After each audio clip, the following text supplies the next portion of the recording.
Kayo nga ang nakikita ng taong bayan eh. Naparusa sa taong bayan eh. Etong mga Duterte ho, mga kababayan, di ho ba? Ano yung babawiin? Alam mo, baste, masaya na yung taong bayan, no? Sa panunungkulan ni Pangulong Bongbong Marcos. At ang lagi po naming naririnig sa ngayon ho, ay tanggalin ang mga Duterte dahil pahirap sa bayan. Di po ba? Sabi ni Ma'am Chris Rose, naku, high blood pala yan. Oo, high blood ho si Barbie dito. Oh. Allahu Akbar! Allahu Akbar, okay. Kaisa tayong lahat. It's time to move. Move with positive. Move. Di ba dati pa kayo nag-move? Dati pa ho sila nag-move. Dati pa sila kumilos. Dati pa nila sinisiraan si Pangulong Bongbong Marcos. Ako, naniniwala ako, 2 taon na ho simula nung sinimulan nila ito. Ano pang move? Wala na. Huli na ang lahat. Ubus na yung mga tagasunod ninyo. Simot na. Wala nang naniniwala, mga kababayan. O sige, umpisahan natin doon sa mismong simula. Ito,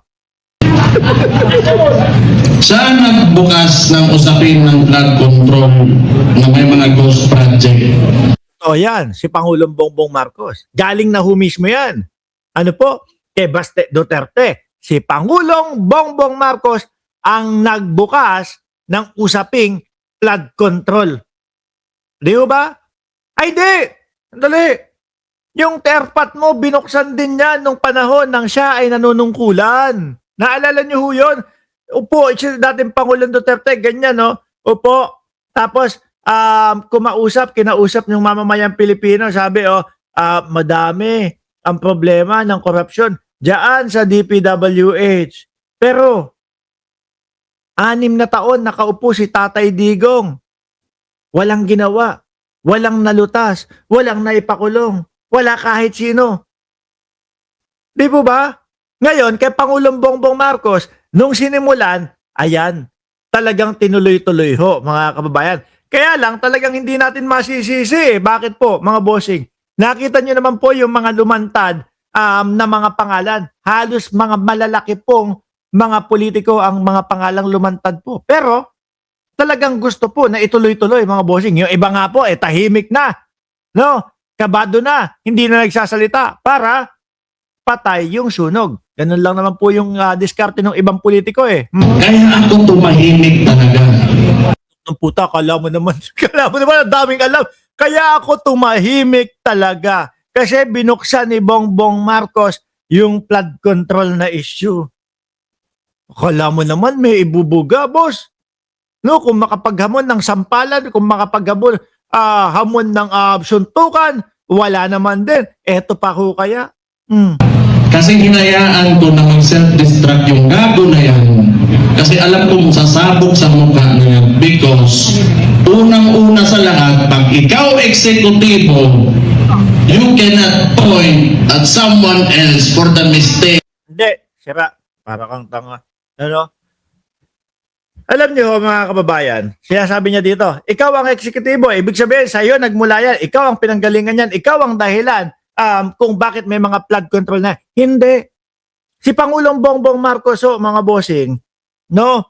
Naalala nyo nung bumabagyo ng mga sunod-sunod. Bumabagyo, sunod-sunod mga kababayan. So ang ginawa, ang napansin ni Pangulong Bongbong Marcos, bakit ganun? Nakapagpatayo naman ako ng ilang mga flood control. Merong mga politiko na ang proyekto ay flood control. Bakit malala pa din ang problema ng bayan sa baha? Ganon. So ngayon, siyempre nagtataka siya. Ang deklarado nung ang nakaraang Pangulo, 13,000 yung kanilang flood control, mga kababayan. Magtataka ka, bakit ganon? 13,000 yung sa dating administrasyon. Tapos ito, may mga ilang libo na mga kagagawa lang na flood control. Pero binabaha tayo. Ngayon, doon po pinaimbestigahan. No? Ngayon po, doon po pinaimbestigahan, mga bossing. Tayo ay isipin na lang ho natin, mga kababayan. 13,000 flood control nung panahon ng dating Pangulong Duterte. Nasaan yun? Bakit hindi gumana yun? Ano nangyari doon? Di po ba? may expiration date na kapag katapos na si dating Pangulong Duterte o tapos na itong presidente na ito, yung mga flood control na kanyang ipinagawa hindi nagagana. Ganun po ba yon? Hindi naman ho, di po ba? Sa simulat sa pool pa lang, alam na ng dating Pangulong Duterte na may problema, na may korupsyon sa DPWH pero walang ginawa. Hindi ito kagaya ni Pangulong Bongbong Marcos. To be exact daw, sabi ni Ardayan, 13,917 flood control projects ng traitor na si Diggs daw ho, mga bossing. O yan ha, mismo. Binigyan tayo ng numero ni Ardayan. of your administration. 600 Kala mo, may mga bigat yung mga pinagsasasabi. parallel groups. Anong sinabi ng Vice Presidente? Siya ay tatakbong presidente, kumilos na tayong lahat. Bagay, alam na naman ho natin yon, mga kababayan.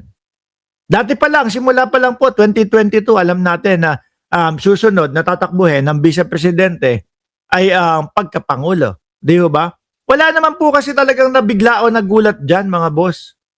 Diyan sa pag-anunsyo ng Vice Presidente na siya ay tatakbo sa pagka-presidente. Wala pong nabigla dyan, mga kababayan. Sila lang po yung mga DDS. At ang nakita ko, ang tingin ko kung bakit ang aga-aga ng pag-aanunsyo ng Vice Presidente, mga bossing, ay wala pong iba, mga kababayan, kung hindi para ipangdahilan, para ipantakip doon sa impeachment na isinusulong ho ngayon. Di ho ba? Para may dahilan naman sila. Biruin mo, ilang taon na? 2 taon na, mahigit. Na ang laging sinasigaw nila na sa impeachment nila wala, pinupolitika lang kami niyan, kaya ganyan yung mga yan, kaya isinusulong etong mga etong impeachment sa akin. Ngayon, para idagdag na, kasi po nag-anunsyo na ako na ako ay tatakbo sa pagka-presidente. Kaya po ngayon, sila ay talagang gusto nila akong pa-impeach. Kala nila hindi natin alam yung mga galawan ho nila, no? Sabi ni Aloli TV, kulong kayong mga DDS, kaka-fake news ninyo. Dapat lang. Magandang hapon sa inyong lahat. Former Speaker David Alvarez, Senator Bongo, Senator Padilla, Mike Astig na astig datingan ni Baste, no? Habang magsasalita, meron chewing gum, no? Parang Max Alvarado ang datingan, no, mga kababayan. Alam mo yung mga kontrabida? Sabi ni Ma'am Marge Barcebal, galawang kriminal. Hindi, parang lang. Ikaw naman, grabe ka naman. Parang Max Alvarado lang. Magandang umaga po sa inyong lahat. Sensor, Chairman Albusi, Congressman Leandro Leviste, Atty. Jimmy Bondok, Atty. Vic Rodriguez, Atty. Jimmy Hinlo. Sino yung mga nandoon? Si Leviste na inahabol, sinisingil ng Department of Energy para bayaran yung 24 billion. Sino pa? Si Vic Rodriguez na nasibak doon sa palasyo kasi ang daming naging issue.